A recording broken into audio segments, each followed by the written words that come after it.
Hello बच्चों, कैसे हो आप सब।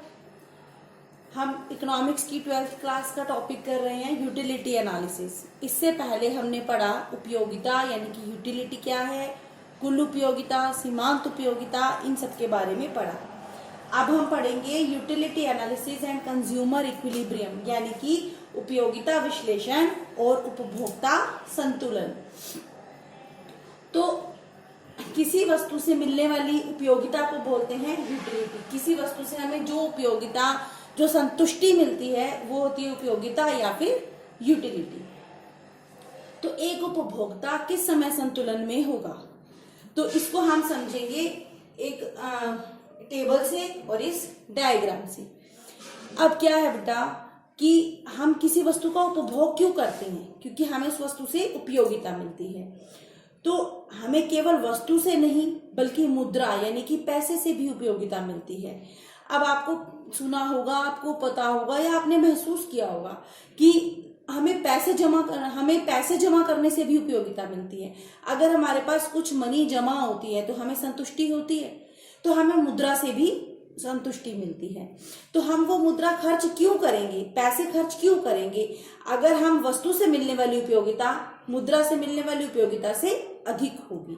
अगर हमें मुद्रा से 4 यूटिलिटी मिलती है तो, और अगर हमें वस्तु से 5 मिलती है तो हम वो वस्तु लेंगे। क्यों? क्योंकि वस्तु से मिलने वाली उपयोगिता अधिक है। तो इससे पहले के हमने वीडियो में क्या किया था कि जो वस्तु है यानी कि वस्तु से मिलने वाली उपयोगिता है उसको भी हम माप सकते हैं, ठीक है। और क्या था, हमें मुद्रा से भी उपयोगिता मिलती है। मुद्रा से मिलने वाली उपयोगिता क्या होती है, स्थिर होती है। अब मुद्रा से हम यह मान लेते हैं कि मार्जिनल यूटिलिटी ऑफ मनी यानी कि मुद्रा से हमें कितनी यूटिलिटी मिलती है, 4। और हम वस्तु पर पैसे खर्च करते हैं और वस्तु की कीमत भी कितनी है, प्राइस ऑफ एक्स यानी कि एक्स वस्तु की कीमत कितनी है, वो भी है 4, ठीक है। हम ये मान के चलते हैं कि एक उपभोक्ता समझदार है, वो अधिकतम संतुष्टि प्राप्त करना चाहता है और वो केवल एक ही वस्तु खरीद रहा है। वो वस्तु तभी खरीदेगा जब उसे अधिकतम संतुष्टि मिलेगी। अब देखो, एक्स वस्तु अगर वो एक इकाई खरीदता है तो उसको कितनी सीमांत उपयोगिता मिलती है, 20। दूसरी इकाई से कितनी मिल रही है, 18। तीसरी इकाई से कितनी मिल रही है, 16। चौथी इकाई से कितनी मिल रही है, 10। पांचवी इकाई से कितनी मिल रही है, 0। और छठी इकाई से मिल रही है -5। तो हमारे पास मुद्रा की उपयोगिता है। अब हम इस वस्तु की उपयोगिता मुद्रा के रूप में निकालेंगे, पैसे के रूप में निकालेंगे, यानी कि marginal utility of x in terms of money. Money यानी कि मुद्रा के रूप में इनकी उपयोगिता क्या है, ये कैसे निकालेंगे। इसकी जो कंडीशन है वो है MUX बटा PX बराबर में MUM। MUX कितना है यहाँ पे, 20। PX कितना है, प्राइस ऑफ एक्स, 4। तो हम इन सबको प्राइस से डिवाइड कर देंगे। कीमत 4 है ना, इस 4 से डिवाइड करेंगे। 20 बटा 4 कितना आ गया, 5। दूसरे में 18 बटा 4 कितना आ गया, 4.5। 16 बटा 4 4। 10 डिवाइडेड बाय 4 कितना आ गया, 2.5। 0 डिवाइडेड बाय 4 कितना आ गया, 0। -5 डिवाइडेड बाय 4 -1.25। माइनस में आएगा ये 1.25।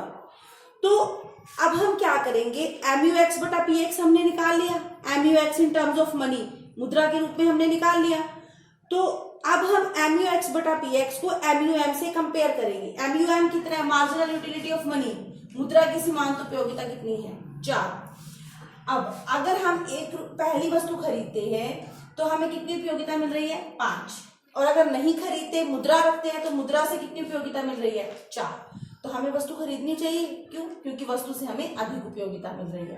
पहली वस्तु हम खरीदेंगे। दूसरी वस्तु से हमें कितनी उपयोगिता मिल रही है खरीदने पर, 4.5। अगर हम नहीं खरीदते तो मुद्रा से कितनी मिल रही है, 4। तो मुद्रा से मिलने वाली उपयोगिता की तुलना में ये उपयोगिता अधिक है, तो हम दूसरी वस्तु भी खरीदेंगे। अब हम तीसरी पे आते हैं। तीसरी वस्तु से कितनी उपयोगिता मिल रही है मुद्रा के टर्म्स में, मनी के टर्म्स में, 4। और मनी से भी कितनी उपयोगिता मिल रही है, 4। 4 और 4 ये बराबर हैं। तो ये उपभोक्ता पे निर्भर करता है कि वो तीसरी वस्तु खरीदे या फिर ना खरीदे।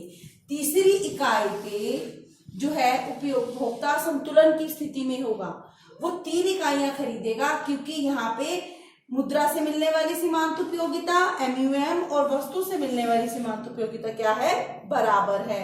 ये देखो यहाँ पे मुद्रा से मिलने वाली सीमांत उपयोगिता कितनी है, 4, जो कि स्थिर है, और वस्तु से मिलने वाली सीमांत उपयोगिता गिर रही है। तो तीसरी इकाई पे ये देखो, यहाँ पहली इकाई, ये दूसरी और ये तीसरी इकाई से मिलने वाली उपयोगिता, तीसरी इकाई पर मुद्रा से मिलने वाली उपयोगिता और वस्तु से मिलने वाली उपयोगिता दोनों बराबर हैं। तो ई बिंदु होगा अधिकतम संतुष्टि का बिंदु, ई बिंदु होगा consumer equilibrium, point of equilibrium यानी कि संतुलन का बिंदु।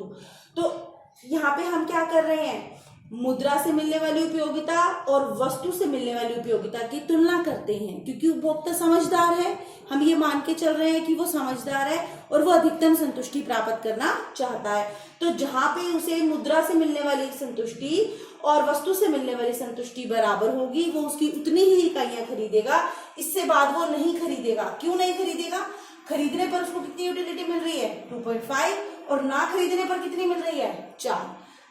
नहीं खरीदने पर ज्यादा उपयोगिता मिल रही है ना, तो अगर वो वस्तु खरीदेगा तो उसको 1.5 यूटिलिटी का नुकसान होगा, तो वो क्यों उठाएगा नुकसान, वो लेना पसंद नहीं करेगा।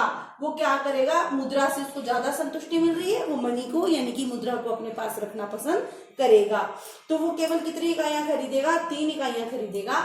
वहां पे ये ई बिंदु पर संतुलन की स्थिति में होगा। और ये संतुलन कब है, जब उपभोक्ता केवल एक वस्तु खरीदता है। नेक्स्ट वीडियो में हम करेंगे अगर उपभोक्ता 2 वस्तुएं खरीदता है तो तब वो संतुलन में कैसे होगा। Thank you.